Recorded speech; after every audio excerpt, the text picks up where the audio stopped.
When I raced karting in Australia, I started pretty late, relatively, because I loved all sports. I loved motorbike riding as well, and I loved cricket and Australian rules and swimming, and a bit of a jack of all trades and legend of none. But my mum and my father were very keen for me to pursue sports, and it was a great outlet for me because I thought they knew I was a bit of a rascal as well, and I could get caught up into some other mischief. So Dad was very good on getting me into karting, and motorsport was in our family. My dad loved. He would hitchhike to watch Jimmy Clark and Jack Brabham, and he would go up the motorway there on the road, which would have been different in Sydney then, and follow his heroes. So yeah, I was lucky enough to have a snapshot into the karting, and then through Formula Ford in Australia, then Formula Ford in the UK, and that's really a baptism of fire. You come from Australia, and obviously the level of competition in Europe in that era then was obviously extremely high, and you do a lot of learning very, very fast, and also on the private side as well. Obviously being in Europe is very, very different to Australia.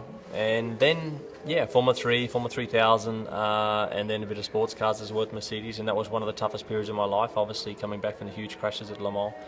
And a lot of people were doubting whether I could ever, race competitively again. But I had to really, fight back hard and get my career going again, which worked out okay. And then Formula One, obviously, for a good chunk of it, and that was obviously, clearly probably the big highlights. Obviously, at that level, and racing, with Michael and Sebastian and Lewis and Fernando, JB, and all the guys, Robert, and we had so many epic battles. It was phenomenal for that period there, and Felipe and.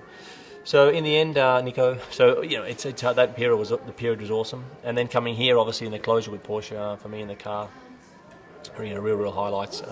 Sexy, quick cars, dramatic, driving at night, intense. Le Mans is very, very, very special race, and So I have so many movies in my head that I will retire with. And that's something which is in my head, and I'm very, very happy to finish in this form and with this surrounding that I have.